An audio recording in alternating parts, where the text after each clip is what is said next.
Hello, I'm Caleb Duncan, a 2025 Band 6 recipient of Enterprise Computing, and in my school diocese, I also came first in the diocese, which is pretty good.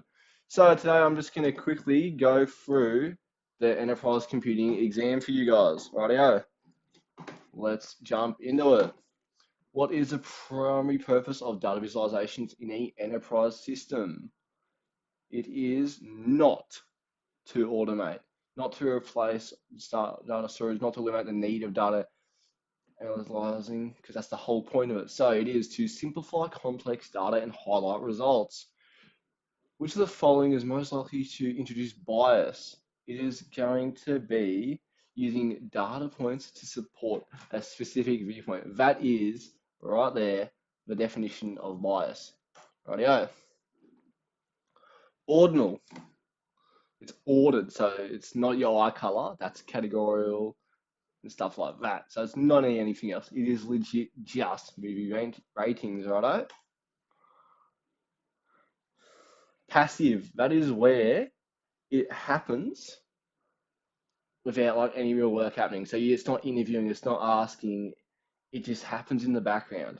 So those top three, you have to actively go out there and get the data. Whilst a passive, you don't have to. Rightio. Which of the following contributes to maintaining integrity in a data visualizations? Using graphs. No, it's not that. Doesn't really do much. Including outliers, yeah, that's pretty good, but it's not really that integral. You want to validate the ownership and ensure that the source data is correct. A global company is implementing a new enterprise system that will manage employees and customer data. What is a potential ethical issues? The cost effectiveness, not really, it's pretty good. The performance of the system, that's more usability. For effective automated decisions, see effect. So that's what we're going for. An app is tested by a large group of people, external. When you see large group of external, it's beta, righto? Hardware, it's like if they only look at the hardware. Simulated is where you've got AI and models to feed it in to train and be like, righto, this works well. Like just give it a bunch of random data, and go, yep, that works well. Functional, just to see how functional is, you give it to, you just go, right, let's test this, let's try, let's see how it goes, righto? How can expert systems contribute to the efficiency of intelligent systems in autonomous vehicles? No. By directly controlling vehicles and mechanical movements. No, that's not the expert system. Is rules and logic. So if you say the words expert system in your exam, you want to be thinking rules and logic, righto? Which of the following correctly describes the relationship between business analytical systems and expert systems? Business analytical systems are primarily used to automate. Nah, it's not true at all. Business analytical systems and experts serve the same purpose. No, they don't.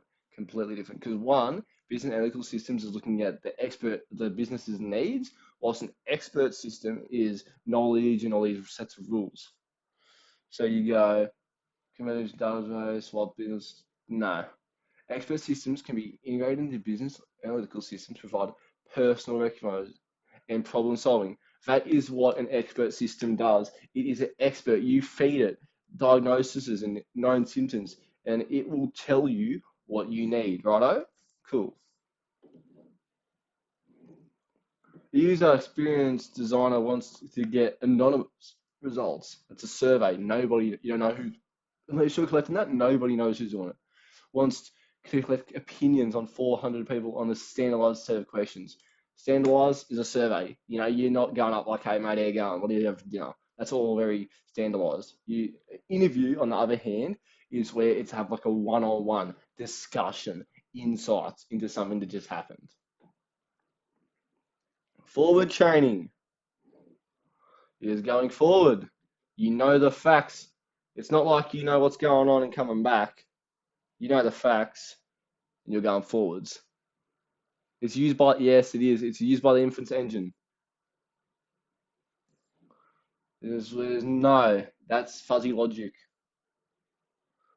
It can be used with backwards chaining. Of course it can. You start with your facts. You want to know the outcome. You can use it the back way. You can go, all right, here's the outcome. Let's get back to the facts, not goal driven. Cool. Let's have a look at this. Student login. Login must be validated off the start. Subjects are stored locally. That's a cloud in it, so no, it's not. Class list. That's a paper trail. That is not the symbol for a computer screen. Student login details are updated automatically. Don't even say anything on here for updating student logins. And it is stored in more than one location because student database, subjects, yeah. Cool.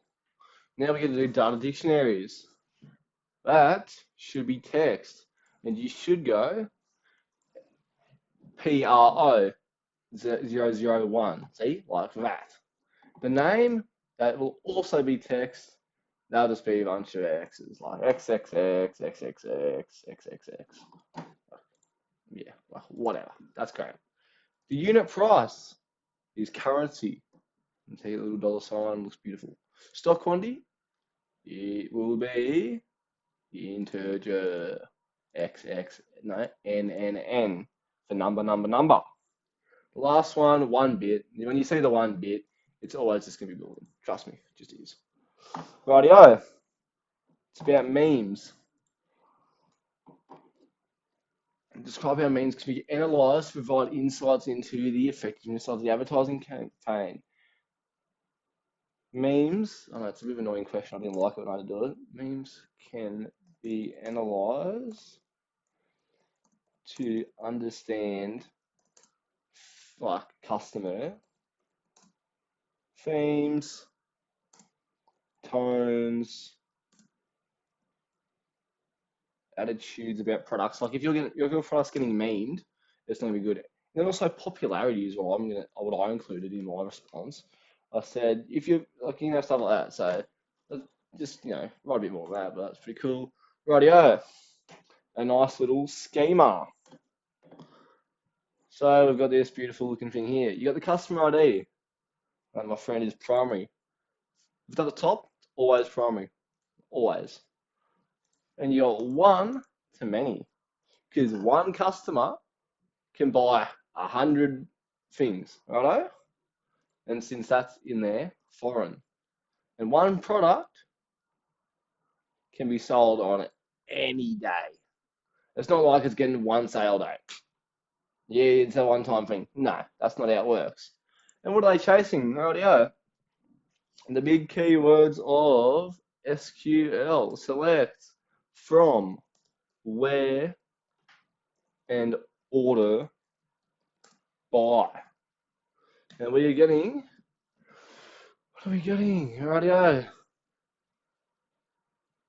Last name. So customers dot last n as. I'm just doing this just so it looks a bit nicer. Not last night. Last name. So when I format it, it doesn't look like shocking. We go to products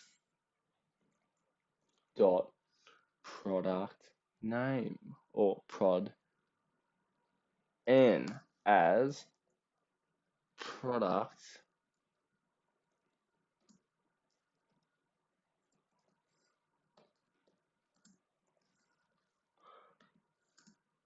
comma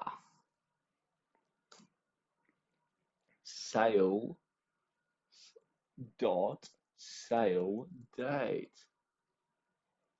as. Now you don't have to do this, but in my exam I did do it. I don't know if it actually meant anything, but I don't know.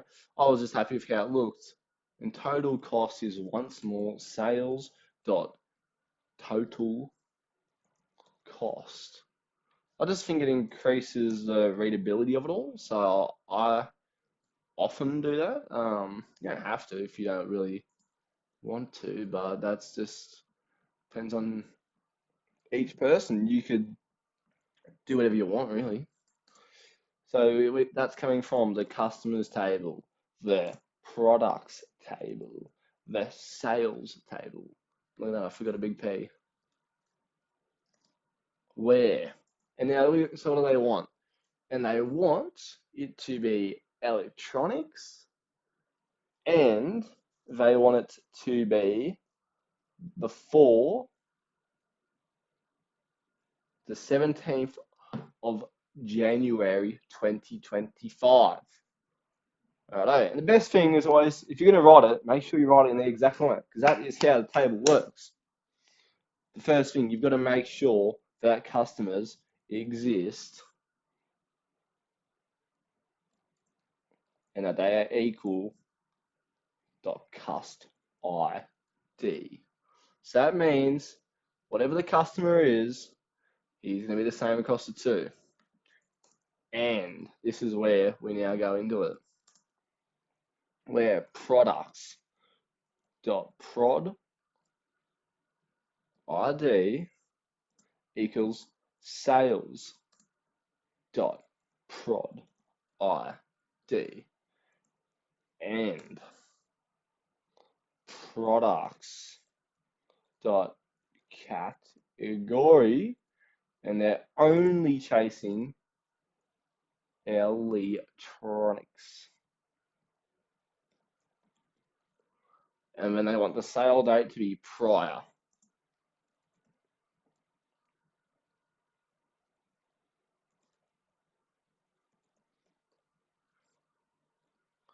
They want it to be prior to the 17th of the 1st, 2025.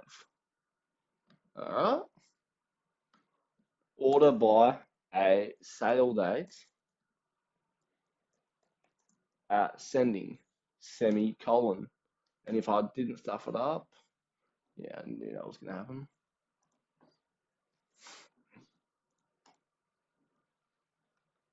What is it? Prod ID. Yeah, prod ID. If you can actually spell it, works so much better. Trust me, I did get a band 6 in this subject. Righto, that's the output there. You've got Lee. You bought some headphones, and you know it's right because it's ascending. If it was the other way around, you'd be upset. But since it's not, you're good. Rightio. Next question. Why is hardware needed in an intelligent system? So we're talking about what are we talking about? A TV manufacturer. So what can you talk about? You want to talk about quality.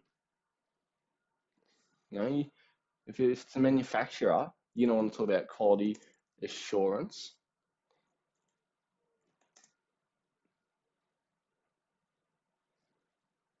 You're going to want to talk about light sensors to ensure the brightness, like with quality. That's pretty cool. And you'll need to talk about intelligent system. You'll need to say all information has got to come back to an intelligent system, because that's legit how these all work. So you know, so it gets all these sensors, all this input, and you're going to want it to all come back to the intelligent system. And you're going to want to have a light sensor to determine screen brightness, like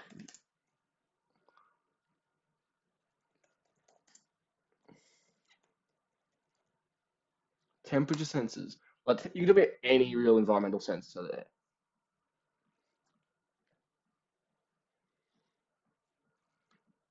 So what's this all about? Industry 4.0 and an expert system. The expert system is just going to be able to predict when maintenance is needed. It's going to look at sensors. It's going to go, look, that TV, half its pixels are dead. Hang on a minute. I think it needs maintenance. That is what an expert system does. You give it rules. You give it facts. It will fix it for you. That's the whole point of it. Expert system is designed that way to determine any issues. You want to be the quality control, so you need to find defects. Find defects and reduces waste and improves quality, which is exactly what Industry 4.5 is about, right? 4.0, sorry, not 4.5. But that, in 18 words, is what you've got to talk about.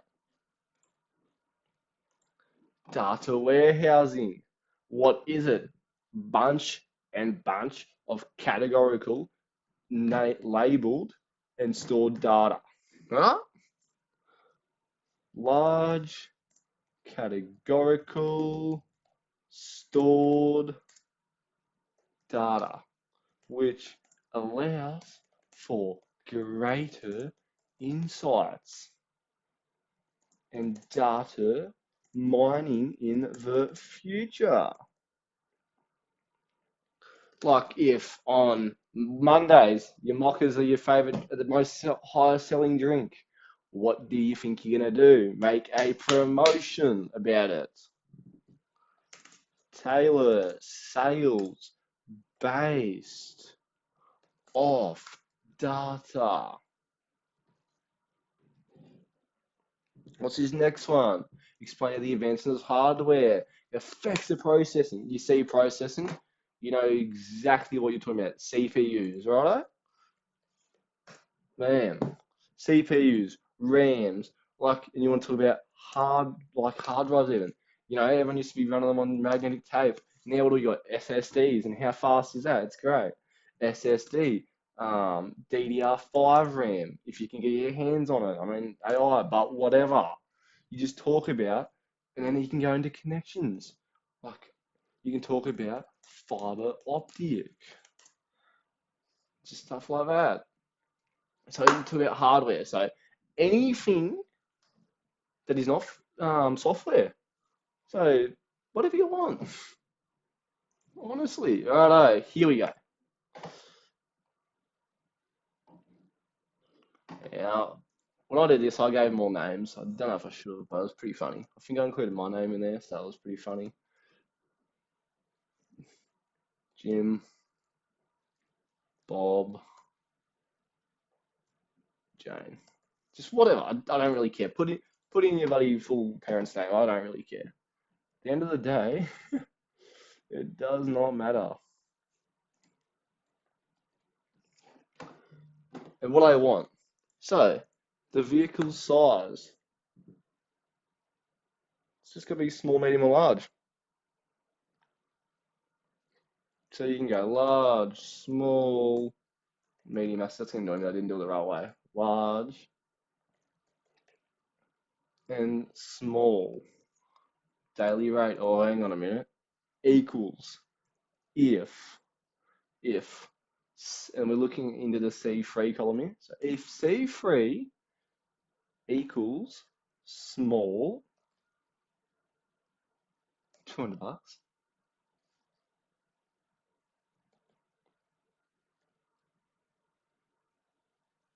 And then you can just nest them.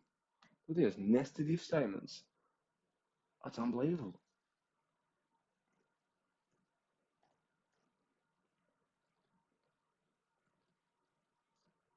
Make sure you always shut your commas off, or I'll get mad. Even though I did just then, but I'm just different. I was showing you not what to do. And then make sure if you're gonna spell them with like lowercase and make sure it's all the same, because otherwise it won't work, and you will look like an idiot to NESA. Right? And look at this, another if statement. Holy balls. Large. Oh my god. And what's large? $300. Just shut all those if statements off. And then when it doesn't work, because you're an idiot, you cry.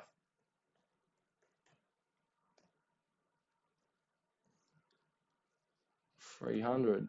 Do us.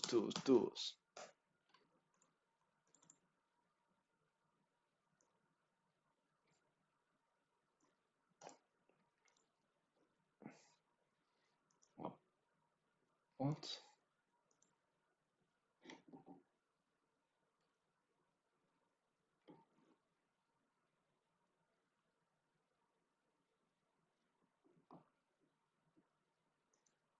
Why is that there? And why is it not a comma?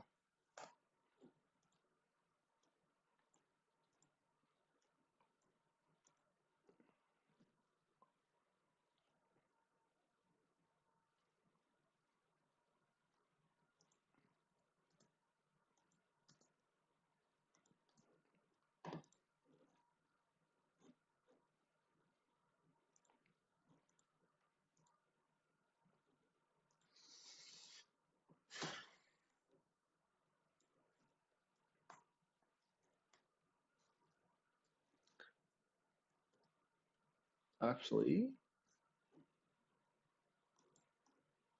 let's try like that and see if where my issue came into it. So it was large, righto, whatever. Comma, if C3 equals large.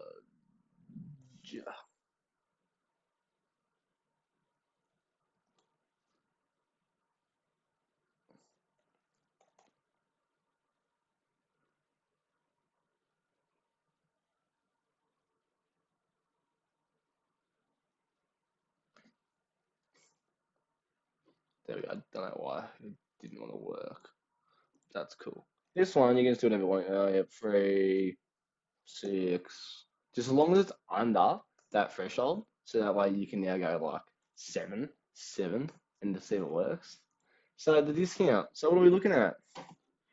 Discount. A discount of 20% is applied if you get that. So if equals if what? Equals if E3 is bigger than 6, or you can even, yeah, bigger than 6, that's fine.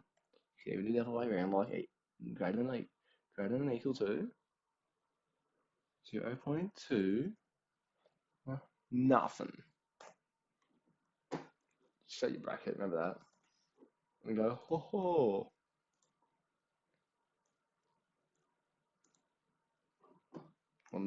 If you want to really be pedantic, you can come over here, go, percent, oh my god.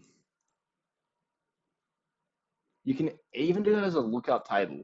That's what I did in my HSC, I remember. I did that as a lookup table. I said vehicle size, daily rate. Yeah, that's what I did. That's what I did there. You don't have to do that. So you can honestly, if you really want to, you can do a lookup table. I'll show you that in 2 seconds. It takes 2 seconds to do as well. And you just go, oh, hang on a minute, equals do 3, which is the daily rate. You go to your brackets because it's bold mass.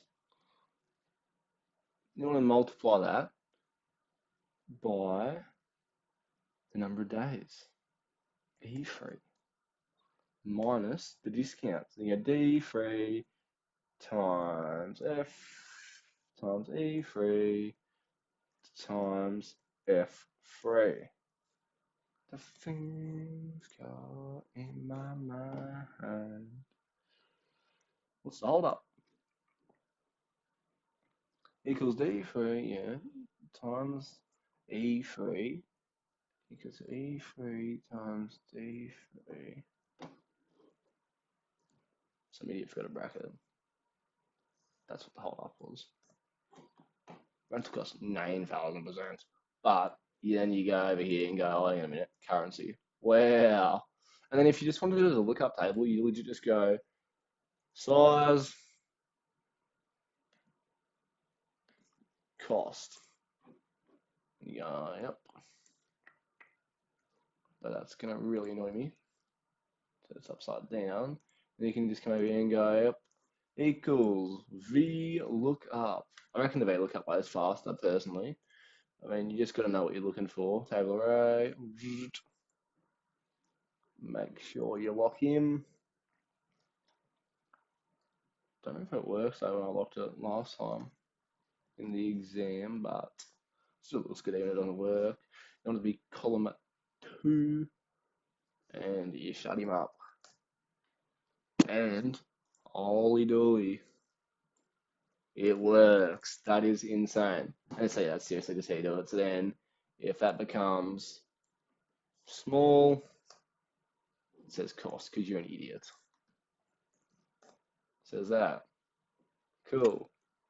Don't include the headings in there, but it worked, so you can have a cry.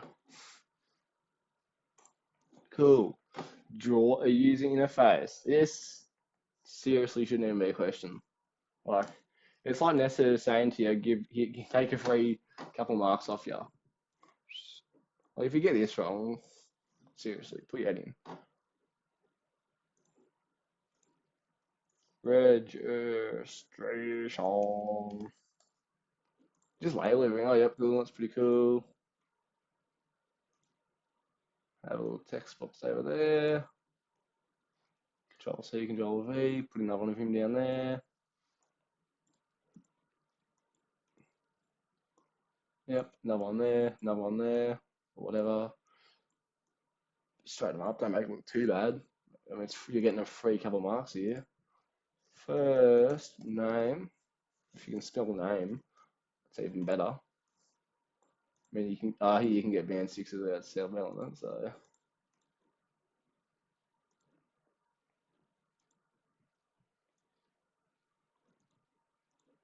Come on. Last name. And go up there. Next one's going to be your email, your date of birth, just like all the typical forms that you see when you sign up for a place. You know, you just go, yep, date of birth, and then you could go if you really wanted to. Oh, and then you need to say for teacher or student, so you just go teacher / student. That's all you'll do. Bang. Then a nice little down the bottom, double submit. If you really care. Oh, hell, that looks terrible. There we go. Wow. Text over there. And you can just write text box.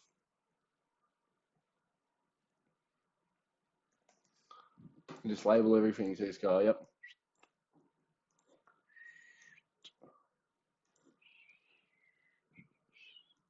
And we'll make the date of birth find be like a combo box. And then it shows you know what you're on about. Combo box. And you just get like a little arrow, kapow. And that one will be drop down box. So that's seriously all you gotta do. Drop down box. Wow.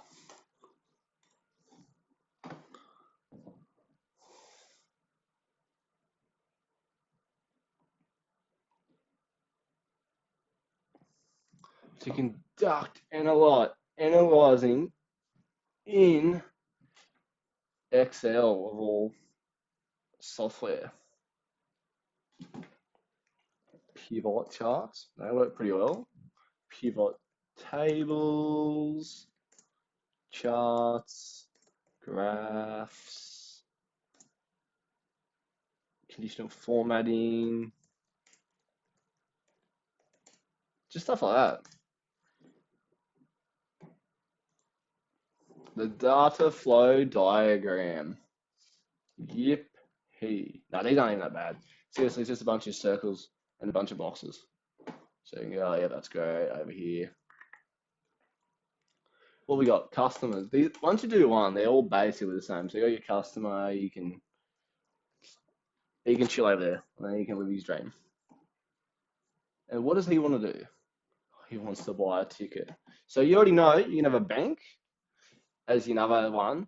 And then I even added admin, like the system admin, like the organizer, so they can see how many tickets are getting sold, how much money they're bringing in. They can have a great old time. As many little fellas as you can include, like as many little entities as you can include is better. And I try and do all these with a verb. So like, I don't know, generate ticket, generate pay, like gather payment, verify. So you want these also verbs. I like, I don't know, generate ticket. I love how that's so badly formatted. And if you're doing a DFD, curve them. Make them curve. Just the rules. And then right above the line, you can go like whatever you want. Yeah, cool. So that's where you're putting like, so we won't make that generate ticket. We'll say collect, generate booking. So that way, this is where you'll put in like, I don't know, ticket details, like where you want to sit, your payment details, just all those details that you didn't know really cared about. That's great. So you gotta put all that in, and just always remember data in. Go so the entity puts data in, it gets processed, and it must go somewhere. It can't just chill around over here. It must go to the you can just whatever booking data store. Oh yeah, that's pretty cool. Group them makes it so much easier. Oh yep, cool. Group that. Grab me a line from here. Curly them over there, and you'll say like, what's this? I don't know. Booking details. That's great. So then all like it's good information. So all the ticket details, all that goes in there. That's great. So good. And then the payment system, because God knows that nothing's for free nowadays. Rightio, payment or gather payment. It's just so you can always have those verbs. You want them to be doing words. You go, oh, yeah, that's lit. Come down here, bang, gather payment. So this is where you're going to put in your more of your payment details and stuff like that. So that shouldn't actually have payment details up there. Take it back, take it back. You can go flow from circle to circle. I don't really, you can, but I don't know if I really like that much. It's all up to you at the end of the day. That's pretty cool here. So sits there, goes, that's cool. And always so I got distracted. Make sure you get approval back. So like, seat information. So that way is always, because it's a data flow diagram at the end of the day. You just want data coming and going in and out, right? So it goes like that, bang, and then same for me, just even just like a little cheeky approve it and I. Goes like a bang, that's worked, that hasn't worked. Whatever. Payment details, that goes down there, that's cool. So you get your payment details into it. There's got to be a bank involved, doesn't there? So the bank will be over here, you can chill, you can be like, yeah. And you give the bank, and the bank can go, oh, cool. Payment details. So it gets like all the payment details. And he's just living out there having a grand old time, not doing much. But into the system, the bank's going to say approved, denied, whatever. Confirmation. That's a great way. So you go confirmation. Get confirmation in. You just go, righto, give me the payment, we'll go in. Righto, too easy. How easy is that? Comes out. Just more confirmation.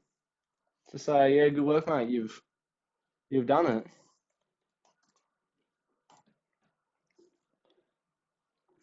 Good work.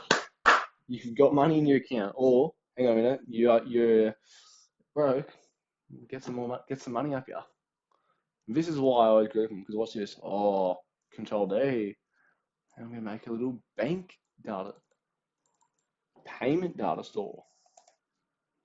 DS. And what comes into here? Financial information. Which, if you're gonna hack this system, go for that. Just kidding, but good money involved. So look, he's got his seat information. He's put in what he wants. He's paid for it. I just really think there's got to be the admin. Because without the admin, there's nothing. I don't know why. And a lot of answers and that will never include the admin. I always think, just chuck him in there. I don't care if you don't agree with me, but for admin, he just lives there and you just go, oh, bang, admin. He can be a curve line, must be a curve line. And he puts in the event information to the system. And what is he going to get back? All the ticket sale, all the ticket information.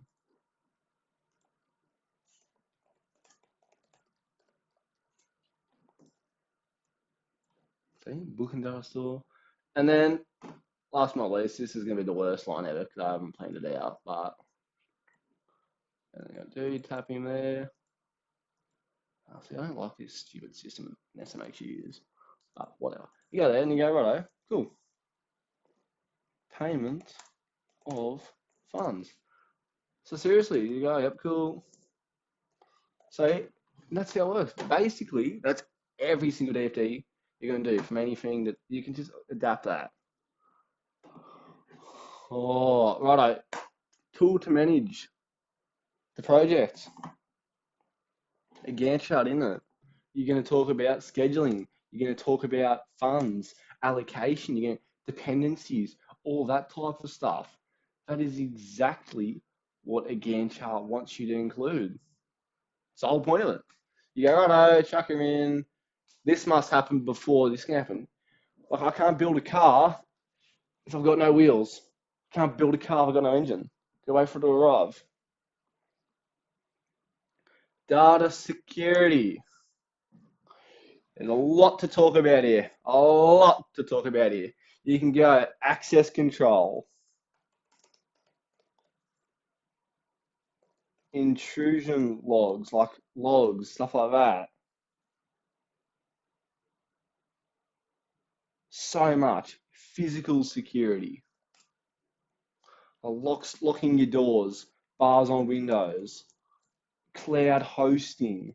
But then you have more issues like once the cloud goes down and stuff like that. Encryption. So many topics you can talk about.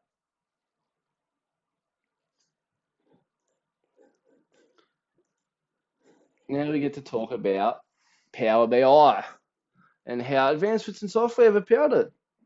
Seriously, Power BI, real-time business analytics, data dashboards. You can't get better than live. If it's happening in real time, they can see it. It's like your boss can go, oh, yeah, look, Caleb's dead. Productivity's gone down.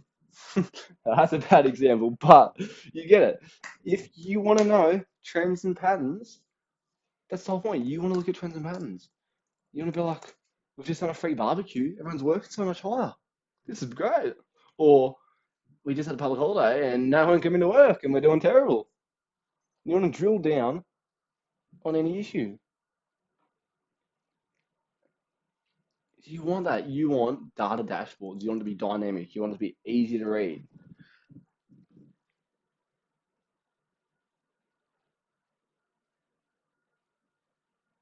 The management team, they're going to want you to be productive. So you're going to talk about user experience because you want complex issues to be made fast. You don't want to be able to sit there and go, what the hell is that saying? At that point, just pull out the raw data and go like that. No, you want it to be quick. You want to have, like the attendance heat map shows you, the punctuality, like,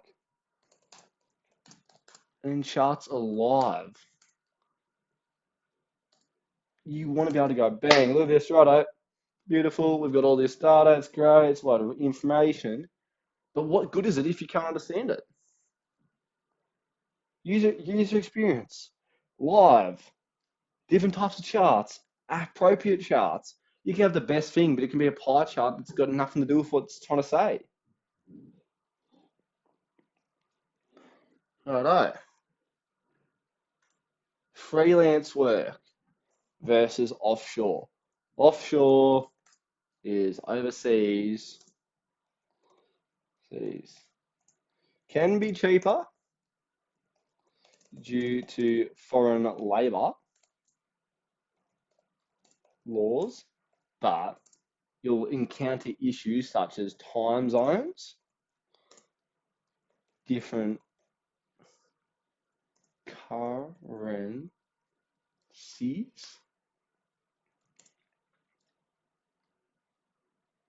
it's issues like that. Like if you're paying them in a US dollar, but you work in Australian dollar, you've got to look at the fluctuations of it all. Freelance is it's like Fiverr, all those type of websites. You go, hey mate, come work for us. They're hiring experts for short term to do specialized tasks. You're not getting them for 20 years. You're just getting them to come down, go, all right, come down, do this. You got the handshake agreement. So it's like, all right, we're done. We waive all liability. But the negative, they don't understand the company's ideas. You can, like the business ideas, whole ideas. You can get the best bloke. You can sit him down and say, this is what our company wants. This is our vision. This is our vision statement. This is our whatever. Here's our onboarding. You can do that. But they're still external. They will never, never buy into the culture. Because the next day, they will easily just go, hey mate, John here, build me a website. Hey mate, Jeff here, build me a website. To you, they are nothing. I don't know why I said it like that, but that is basically it. There you go, I got a little PowerPoint, it's great. Intelligent systems. This is great. Like, seriously, if you get it, you won't get this question because I had it, so shame. But finance, healthcare, you just get taught about all that. If you can spell healthcare, but not all of us are band six gifted. HR, like, look at this. Transport. I'm certain, I don't know if you guys will do it, but I did case studies on every single one of these. Finance, so you go loan applications. Look, the intelligent system to go, oh, look, that bloke been bankrupt 20 times. I don't think he's worth giving him a loan to. Stuff like that. Because it's going to be semi-structured. Like there's all the different decision-making types. You got the structured, the semi-structured, the unstructured. Huh? I'm not even just chuckling bold, so you remember. Semi-structured and unstructured. So semi-structured, you get a mix. You got some structure about it. It's like must do this, this, this. Structure, it's very must have done this, this, this. Unstructured, you get a bit of leeway. So it's like, oh yeah, whatever. That's great. And then you get the decision support systems. You go, I don't know, healthcare, diagnosis, expert system. Because that is very structured. If you're shot in the head, you're going to be in a world of pain. But also, it's like I rock up to the hospital, I'm coughing, I'm sick, I'm showing flu-like symptoms. They're not going to put me down for a broken hip. They're going to be like, oh, hang on a minute, Caleb, you got COVID. You're going to die. Bad example, but that's what I'm saying. You're not going to go, oh, yeah, you got a broken head. You got a broken head, mate. You're dead. You know, they're going to be like, you got COVID. Wrap her up. HR, they're going to be looking at like AI,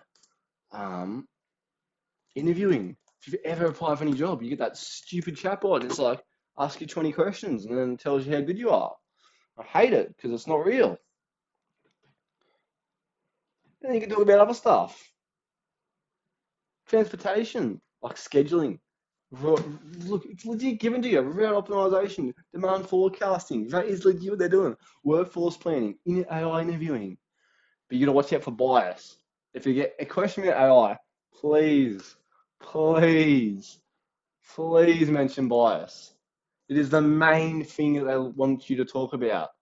And all bias is one-sided information.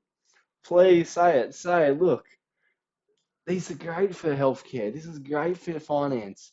But the data that it is trained on is as good as it's ever going to be. If I tell If I made a new model and I said the sky's black, and you said that the sky's blue, I think it's going to say the sky's black. You know, that's how these AI models work. It is only as good as the data that you put into it.